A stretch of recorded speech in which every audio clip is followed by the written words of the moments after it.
cloud. Okay, so I'll go back to share and I'll just start that again. So here I am on the home page of Deckable, and I'm going to pick a deck from the decks that I own, and then at this point I choose a layout before I get access to the card. So I could pick 1, 2, or 3 cards at random from that, and that just picks me 3 cards and puts them straight on my desktop. And I'll just do that just to show you. And I shuffle the deck first. There we go. So you can see the shuffling. You can stop it. You can control that. And now you can pinch and zoom these and arrange them however you want. I can flip them all like so and zoom in on them. If I click on an individual card, I can go into the card info screen and choose a side. And if I flip the side here, it comes back to the desktop flipped over. So that's a kind of one way of flipping the cards over. There's also this focus and flip button. So if I choose, and if I focus, the default is it pops up this screen. And if there was a video on each card or an audio track, there would be a third button here, and I would get to the audio. I can show you that in a bit. But now it's saved that whole experience to my timeline. So on the 17th, that's the event I've just done. I can go back into that.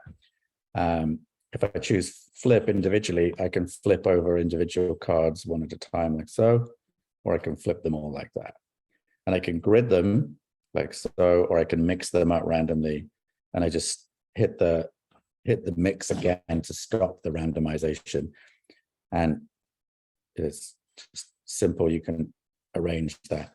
And what's super interesting to me is like at the bottom of the screen, you've got this plus button. And this brings up your deck selector and your card selector. And if I actually drag the card, you see that button goes slightly red and a delete button appears.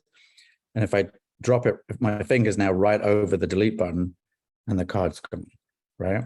And I want to add a card, I can choose this deck. I could shuffle it again. I could flip the cards over. If I put in descriptions, I could search for cards, or I could search for cards by tag in here. If there's like multiple suits in a deck, I don't think that applies to your deck, but if there was different ours are Oracle. Yeah. So anyway, so I can then add an extra card to the deck like so, right? And if I want to remove one, I can do that. So I've now got these cards, and at any point I can journal on that. So, and I can, and if I just hit the microphone, I can type or talk, and then, so that sees it. That's it. Nice. And that's easy. And then I can also, if I, on this bottom here, that's where I search for a card, or I can flip them over or filter. I can also pick a different deck. So I could, if I owned all 6 of your decks, pull in a card from here, a card from here, right? And I can shuffle the deck at that point, close that down. And now I've got this multiple cards from different decks, and I can grid them out, do whatever I want with them. But it's very simple process to get to all of that. But I think a lot of people with these decks just want to get to their one random card for the day, set their intention, right? And then they can, if they pick this card, for example, I go to the focus screen and I can just meditate on that card. And I'll just do the shortest meditation there, and I've got that card on the screen, and I wait 50, I could have set it for a 20-minute meditation, whatever, and it counts down, and then it pings me when that time is done. And now I go back to the home page, and it pulled out that card because I meditated on it. So there it is, and I can go back and see that card and journal on it if I want to.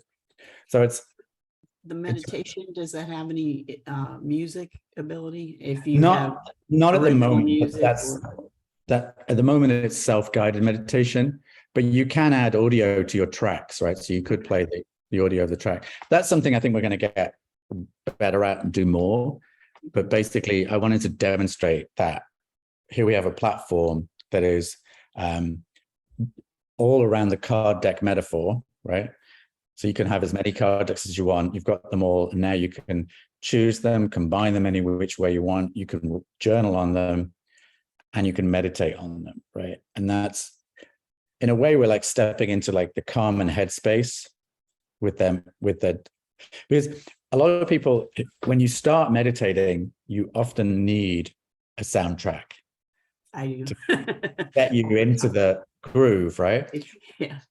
But once you've got into the groove, like, I mean, that's how I started meditating, was with those tracks. And then I found I prefer to like do self-guided meditation, just put the 15, 20 minutes aside and be in silence with my thoughts, right? And then the thoughts are otherwise the person who's speaking is actually filling your thoughts. You know, you're not actually peaceful, but it's an evolving philosophy. So we expect to be able to have do that. I think that will become a richer feature. So this is a deck from Elena Brower, who's a big yoga teacher. She has a massive following. And this deck she also has decks published through Sounds True. So here's a deck. I'll shuffle it. I picked a card and I can now flip onto that card. The word for this card is commitment, and then commitment. Thank you for committing to this moment for yourself. Where is your commitment most needed today? Commitment. And yeah, that's very powerful use of a 17-second recording. You know, you've picked a card and now you've listened to this person who you admire, author, creator, and they've given you a little moment, and now you can journal on commitment, right? So that's, yeah, I think that's pretty fun. And yeah, I mean, that's just showing that's how you can integrate audio into it, which I think, and you could have video in the same way, right? But that's there. And then if you were to do spreads, for example, I haven't shown any of those, so let me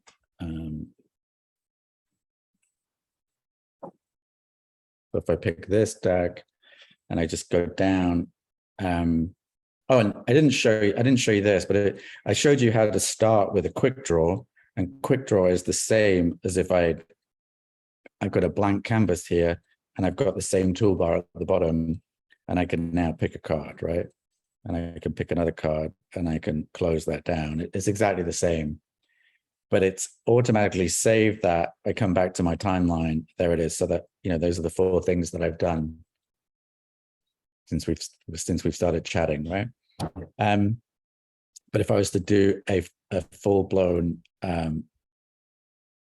spread, I just come down below here, and these are the spreads that are chosen for that deck, right? So I'm gonna do this mind, body, spirit spread, and there's the deck, and I can just drag the cards into the deck. And once I've picked all the cards, I can reveal those.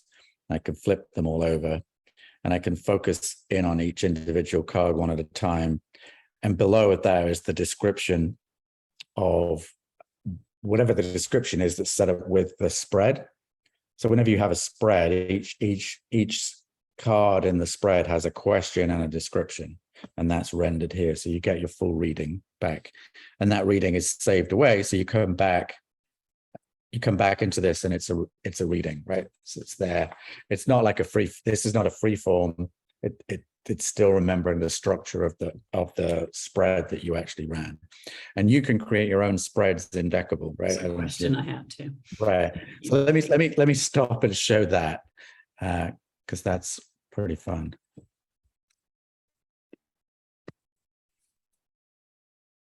So if I better pick a deck, I better not mess with someone else's real deck. So I'll just pick this one.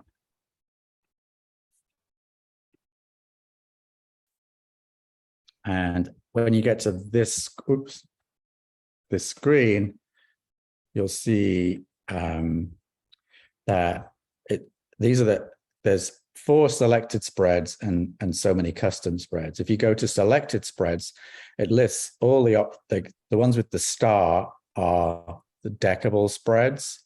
The one we provide, I forget, is it 9 basic spreads, and then you can use those for with your deck if you want to, or you can completely ignore them and create your own spreads, right? So all you have to do is just choose the spreads you want here, and then it'll use them. If I update that, put those update, then up here it shows that I've got 6 selected spreads. If I just go to custom spreads, and I've been making some silly spreads in here, so I can just go in and create a 4-card spread. There it is. And I can now pick this card, and I have a little handlebar on it to rotate it, and I can size it as I want, and I can take this one and just.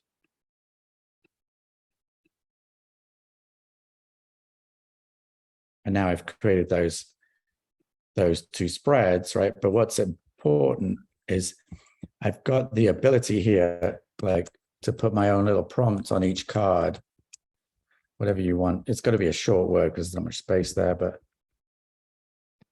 and you can put, right, and then something like that, right? And then when you actually run that spread in Deckable, you'll see that the A, B, C, D. You'll see the question when you've picked it, and you'll see the description. So it's pretty flexible, pretty powerful, but you're in total control to create all of that yourself. And now that I've chosen this spread, I could go back to the deck. I'll give this one just a minute. I should give these things names.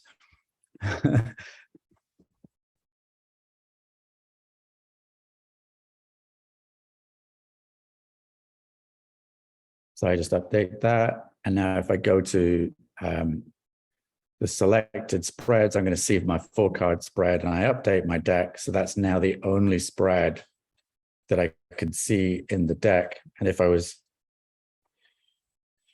what was this?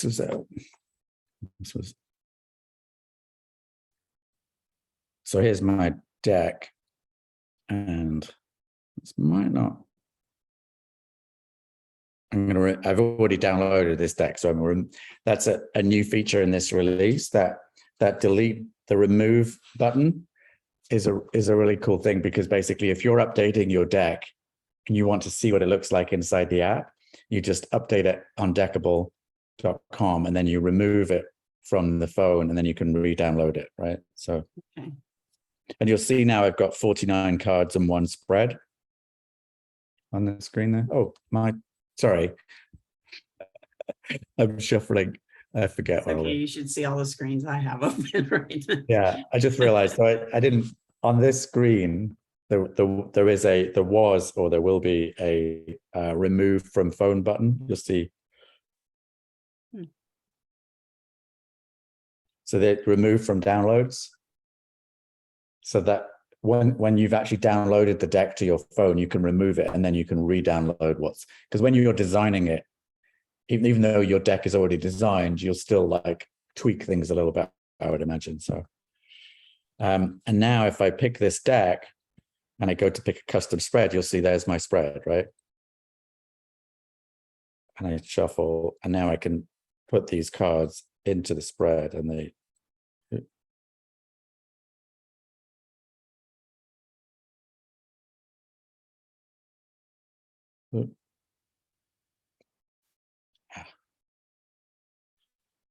And now I can flip those. These are very silly cards. I've just been playing with cartoons. Anyway. You get the idea that basically you can create the spread and you size it and everything works accordingly. So that's a pretty powerful ability to like between, there's two approaches, the free-form card sort where you move things around on the screen, or the spreads where things are in specific locations with specific meanings. Both of them you can journal on, right? So, and everything saves away to your timeline, so you're not losing anything. Do you have an idea for it? For instance, I have an idea for another deck, but I'm not at the point where I'm printing it yet. It's just, it's mainly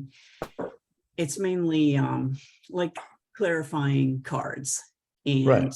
it's something that I would have designed or designed myself. Is that something that can be uploaded, or does it need to be? Okay. No, you can literally, I mean, honestly, I remember we had this conversation when we first spoke, was like, you can have an idea for a deck and have it in really draft mode. Okay. And then upload it to Deckable and see what it feels like. And then you go, oh, I should do this, not that. And then you can update the design. Then you can actually sell the deck before you go to print. Okay. I have another deck. I have 7 decks, and Right. this is Believe and Achieve, and it's an affirmation deck, but Right. it's people aren't buying it. So it's something that may work better here. And Right. that one actually is printed, but I kind of do a run of those at the end of the year. A lot of people, when they do purchase it, it's usually around the beginning of the year. Okay. it's So yeah. And one of the things, given the audience that you have, right? I think I mentioned this, that not doing a Kickstarter is a sort of is an oversight, because you don't do Kickstarter because you need it. You do it to steal their audience, right? So you do a Kickstarter because you have enough of your own customers. You drive your customers to Kickstarter to buy it to begin with, right? Kickstarter sees the spike in traffic, and then you become featured. If you do this right, you become the featured, favorite Kickstarter projects. You end up on the Kickstarter recommended list for the month that you're live. You then pick up another, you could end up quadrupling your initial order run. Not to mention the ability to get a lot of interest that people who don't already know the brand. Exactly right. And then they can buy your other decks, right? And you could go upgrade. So Kickstarter it's like, well, why do you use Etsy, right? Because you borrowed Etsy's audience, and now you're using Amazon. So if that technique has worked for you twice, you should use Kickstarter, because they have a lot. Like, there was one deck on Kickstarter that sold 20,000 units. It was a very unique deck, but that was 20,000 units from a cold start. That's pretty darn impressive, right? So, and you then can say, oh, we'll go to print when we sell X numbers of this deck, right? And then that you're investing your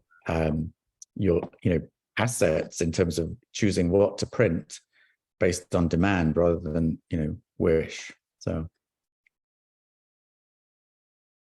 sounds good. Yeah. So I think I've shown you most of stuff there. That's really, I don't think of everything.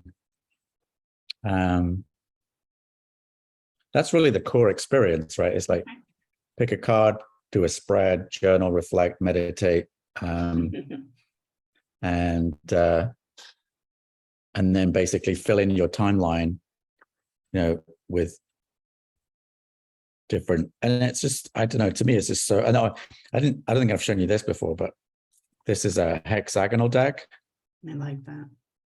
So you don't, you can do round decks. I mean, obviously those are more expensive to print, right? Because you've got to die cut and cut them out. But digitally, they're super fun to do, and you can, and there's also something immensely intense about hexagons, because you're always trying to just micro adjust them to the right location. But there's something magical to me about, that's a piece of Deckable that was a complete surprise, is that when you're pinching and zooming, you're absolutely in the moment. I'm not having to ask you to return to your breath to focus. Mhm. You're there because pinching and zooming kind of just consumes a lot of mental energy, it seems. You don't think of anything else while you're doing it, if you're doing it precisely. And that's a wonderful thing for a mindfulness, self-reflection, personal growth kind of tool set, right? Is to be in the moment. And because it almost feels like a game, right? And I think there's a lot of game ideas of that you can create on Deckable words, combine word games, all sorts of scenarios, right? But Yeah, I can see there's a getting lot of- inspired by other things that are Right. in there already. And, with mine being print only at the moment, Right. there are a lot of things I want to do that, Right. I haven't been able to do. I've got, Well, I have a bunch of, I have a bunch of cards that are blank that I got on, just, they're blank tarot cards. I ordered them on Amazon. I've got Oh yeah. words on these, and this is a deck. It's just not made yet. It's my own, Right. clarifier for certain, and I use this all the time when I do readings, but it's not ready to go yet. And I think one of the, well, I don't know where my train of thought was going with that one. Yeah, but the cool thing is you have an audience, right? And which is the hardest thing to get. So now you can actually use that audience without needing an extra 100,000 or whatever it is for every print run you do for every deck, right? Because and what sort of print runs have you been doing? What sort of volume? I do, most of the time it's about 5,000 Right. at a time.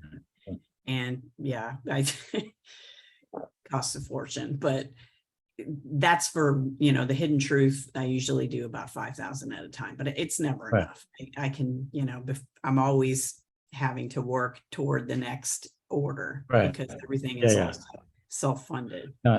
Totally. Yeah. And that's kind of throttling, right? So you have to think about that. Absolutely. And it means when you're running low on stock and you haven't got the new one coming, you can't do that promotional activity because you have to be out of stock and you frustrate people. So it changes your behavior. It does. Whereas with Deckable, you could have people get the digital deck in advance of, they could order both, right? I don't know, we'd have to. And if it's low stock, I can just say, go here, Right. Right. Or they could get it straight away. Download your deck now. The print is coming in 2 months, right? So people can order it in advance, and you've got an offering that satisfies people, right? So, and you could just be more playful and creative without every time the amount of money to print X thousand of a deck just stops you from being creative, right? Because you've got to be practical, right? Yes. So, yeah. Oh, So, if anyone's got any questions, I'm more than happy to answer. I've been doing all the talking here. Okay. Hey, Cyrus, how you doing? I really enjoyed it. It's definitely. We'll get in touch with you about the additional information. Yeah, I'll send that that for you. All right. How are you doing? How's your good? How are you all doing? It's nice to see you. How do I pronounce your name? Karis. See you soon, Karis. Nice to meet you, Karis. And you too. Nice to meet you too. I'm just I'm still, I was listening. I got as you can see, I've got people here at the moment. So I've had my voice off so that I'm not making too much noise on the camera. Mine's in the other room. I'm pretty good at making noise on the camera, whether there's other people here or not. So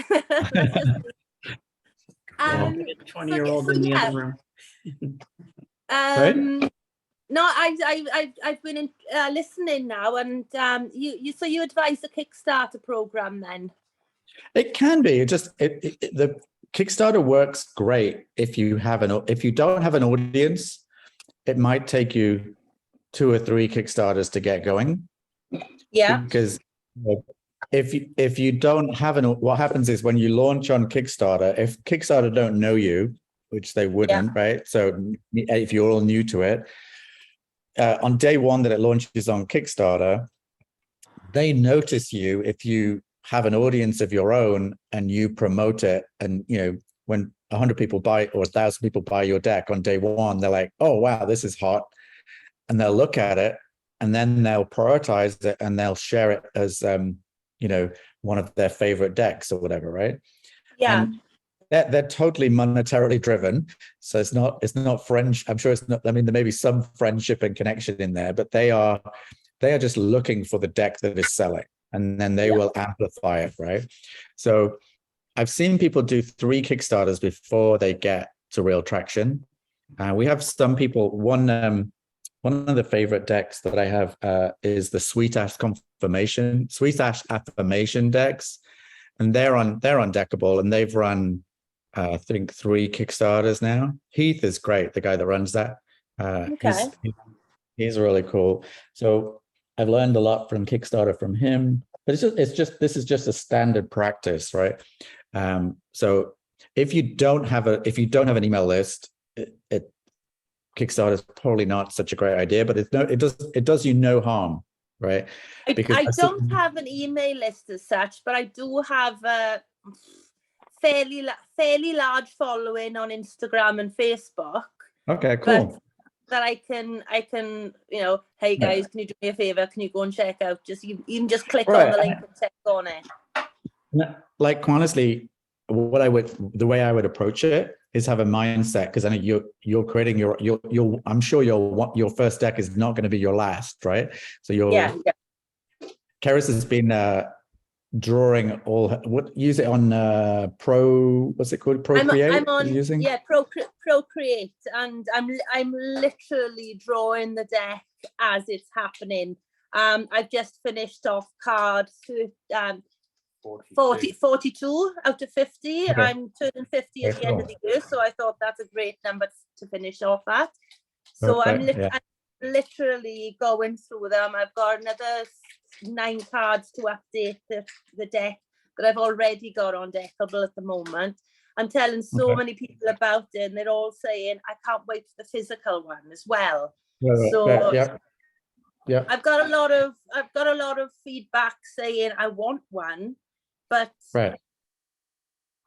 You gotta finish it. Yeah, this is we are totally early days with Deckable. Like, whenever you see something new, you never go and buy it straight away. People just, like, how many times did you actually, before you hired an Uber, like, you had to be in a city that had an Uber, you had to decide you were interested, you had to try it. When did you do an Airbnb? When did you do an Etsy buy? We not hear, done any of those. but we hear of all these things, right? How long before we did I buy anything on Kickstarter, right? You hear these things, and then sometimes it takes like hearing of things 15 times before you actually buy them, right? It's just, that's human nature, because there's so much going on. And we're very much, I feel, with Deckable, we're on this trajectory of, like, we're creating this vision for Audible for card decks. And it's just going to take a bit of time for people to,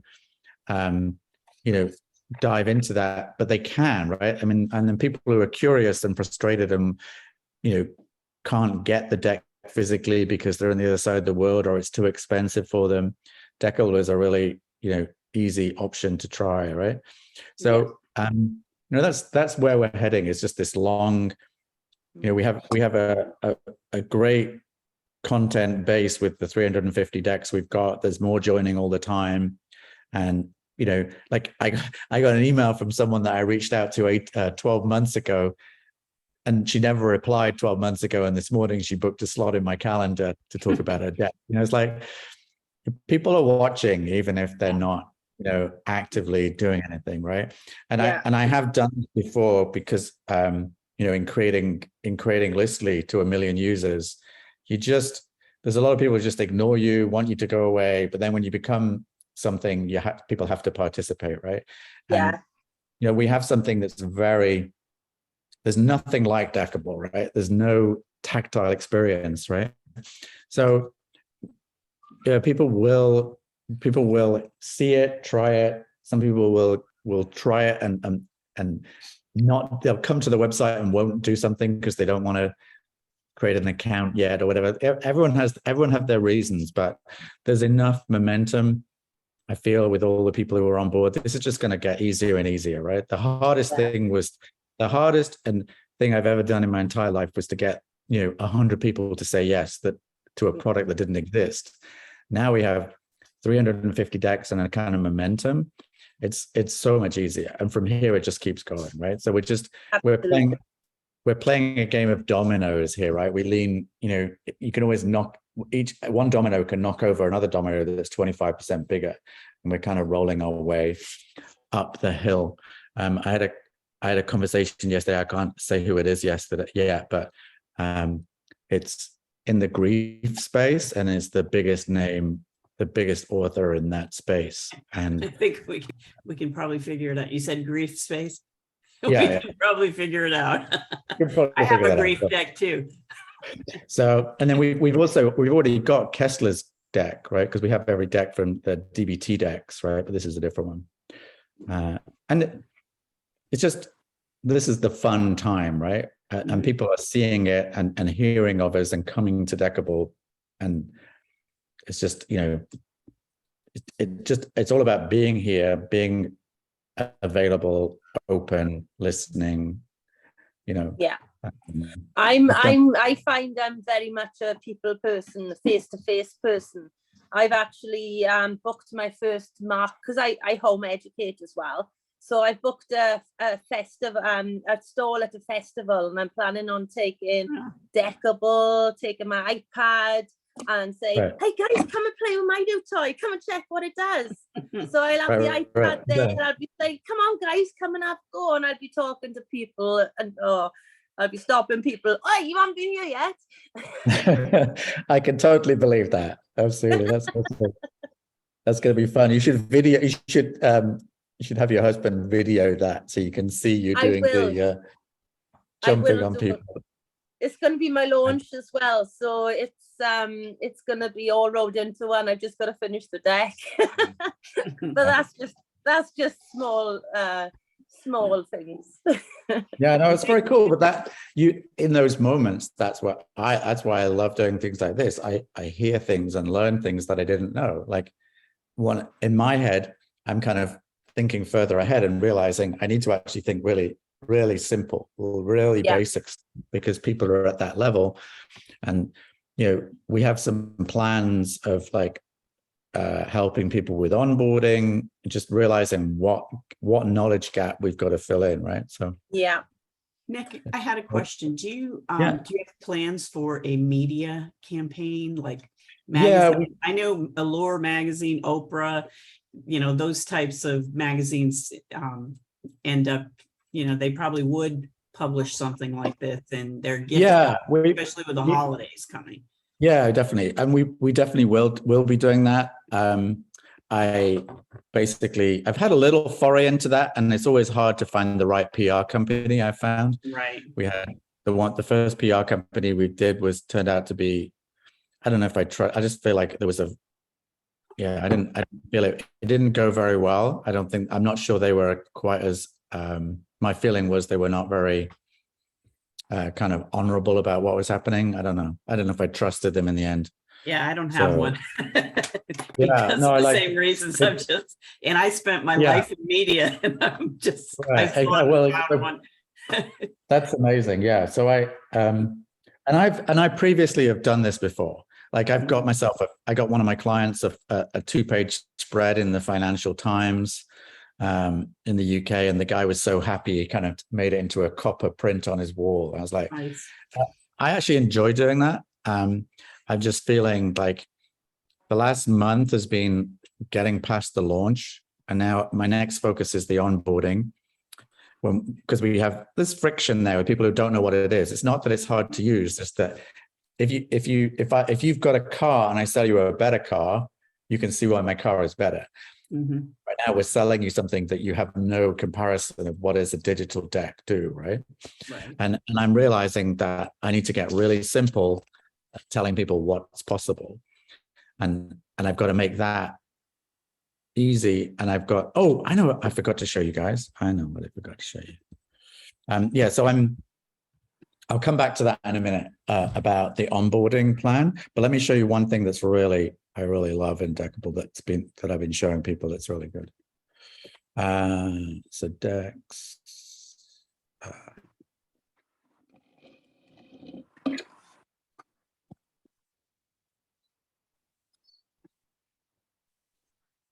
Okay. So when you open up your deck and Deckable, there's this, and once it's published, it's not there before it's published. There's a promote and share button. And promote and share gives you all these different options that are totally dynamic based on your deck. So I can just, the first one is 1 card up to 3 faces. And so this is showing me the back of the card, the face of the card, and the guidebook for this deck. And the reason I made this is because I spent so much time gathering images to promote the deck, to do the PR. That it was like, this is taking forever. So I made this so you just literally load the page and it loads you a random card again, right? And then all I need to do here is copy the image, right click and copy the image, or save as, and saves it as a file. So it's really powerful. And I can also do the front and the back of the box, or I can do the box and 5 cards on side, or box and the back of 5 cards, right? I can do 2 cards or 3 cards or 4 cards. Or if your deck has got a spread, you can come in here and pick a spread. And it picks one of the spreads at random from your deck. So it's just really quick and easy to generate images. I can't see your screen. It's still loading for me. Oh, okay. Let me just try again. Do you see that now? No, it's just I got something just saying it's waiting for it to upload. But I did catch it the other day, so I do know what you're talking about. I did see it the other day. Yeah. Okay. So this is just a tool that lets you create beautiful images with zero effort, and you could have zero design skill, or it's just use these designs, they look good, right? And is that only able to do that on a desktop, or can it, because I've been trying it on my iPad and it's I can't change the cards around. I remember seeing you taking one out. oh, well, I can't say I've tried this on an iPad. I'll check. Okay. I haven't tried it on the laptop yet because I've only got my mum's old younger one. So all right. Yeah, okay. And then one of the things, when you actually get to the deck info page on Deckable in the app, there's like 10 images you can slide through. And those are very, very basic images now that just show 1 card, a face, or this. We're moving towards using these images to drive that. So you can create and choose the collages of images that you want to promote your deck, and that'll be your own deck info page. So I think that's going to be a very powerful way of, because you get to see so many cards in one. It gives you a strong visual sense of the deck without giving away the artwork or seeing everything, right? But it's a constant challenge to like give people enough to make them want to buy it, but not give them too much so they don't need to buy it, right? So yeah, that's fun. And then I think we're also promoting via the community, trying to get people to find their other buddies in the community. So then you could maybe pick 4 people in the Deckable community who you think fit your deck, and you can co-promote each other. So that I think is fun, because I think if you talk about your own deck a lot in social media, people just tune out because they've seen it before. Whereas if you're becoming a deck advocate and you only choose decks that you like, and you choose people who you've maybe had a conversation with, and they're going to do the same for you, you're creating some reciprocity, and you're becoming more interesting, but your content is now appearing in front of their audience. So that's something we're trying to encourage and coordinate, and also provide tools to make it easier and easier to do that, right? Because I think a big part of our role is to help people promote. Yeah, I have to find some buddies to hook up with then. Yeah, and you've got that, the new version of the when you go to deckable.com and the community page, this is new as of this week, and well, it's not, the page isn't new, but what's new is if I dive into brainstorming and ideation, I now get to see all the authors that have brainstorming and ideation decks, right? So these are, so if you were to dive into, Oracle decks, instead of having to look through all 250 creators, you can see which creators are in that category, right? These are all the Oracle creator. So then you can go, oh, okay, yeah, and then you can choose who you want to befriend or not, right? So it's just a thought. So that's important. And then, as I was mentioning, we have this thing we're planning to do called 5 Friends Friday, but we're not going to do it until we're really confident that our onboarding process is smooth and everything's like great. Because what we're going to do is we're going to offer every user on Deckable every Friday can give away a deck to a friend, and every creator can decide whether you opt into this or not. So we're not forcing you to give away your deck, and you can also specify how many of your deck you want to give away and which deck you want to give away. Chris, you mentioned that deck of yours that is kind of Christmas centric, so maybe you can offer that. You can choose, and this works incredibly well when you have a collection of decks, because then someone gets one of your decks and they can see, they'll come back and buy the rest of them. So what happens is every Friday a user gets this ability to invite 5 friends. They have to be 5 friends that are not on Deckable already. So then you send the friend an email, they sign up to Deckable, and then says, hey, you've got a credit. Mhm. What deck would you like? And then you go to this pool, not every deck, but the decks that have been tagged as valid. These are our September 5 Friend Friday decks, and you can choose from one of those decks, because we offer 2 decks for free right now, just to kind of, but people's reaction has been, why do I want those decks? I want a deck that I want, right? And Well, they can pay for it, right? well, I know but I'm just kidding. Pretty much. there is that, exactly. But then the way anything works in this day and age is you need to bring people in, because the power of Deckable, when we've got 10,000 or 100,000 or 1 million users, is going to be infinitely greater, right? So right now, this is the kind of mindset of when we know that when people join Deckable, they're starting to use it correctly and they're realizing the full experience, then we'll enable 5 Friend Friday, and then I think we'll get pretty viral growth from that. And that's our goal, is to get it. That'll drive us to 100,000 users, and then we'll either decide just to keep going with that. Because I think one of the things I appreciate is that the average person who loves decks owns 10 to 20 decks, right? Not everyone realizes that, but they do. But my feeling is, out of the whole population, that's like 0.1% of people are at that deck focused. But my feeling is, I don't even know how many I have. I know, yeah. I really don't know how many. I mean, it's sometimes better not to count. I've got right? some that are put away that I don't use, and I've got my like go-to, and then I have the ones in the back that I don't use as much. I have no idea. So our goal is to teach people.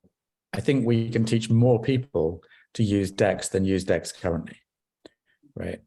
And if we can achieve that, and it's not going to be instant, but when we achieve that, the card deck marketplace will be 10 to 100 times bigger than it is right now.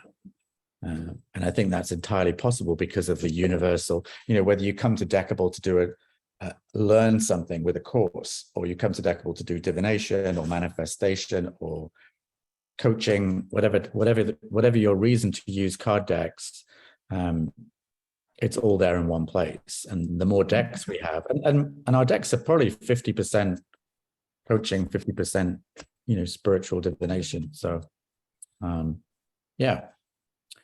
so that's kind of where we're heading. And what was I going to say? Yeah. So the other thing we're looking to do fairly soon, I think, is enable couponing. So people can give out copies of their deck to people they choose. So we're probably going to put a price tag on a coupon and sell bundles of 50 or 100 decks, right? So that, and then it's super cheap, but it's just that's like a lower scale version of Five Friend Friday. Mhm.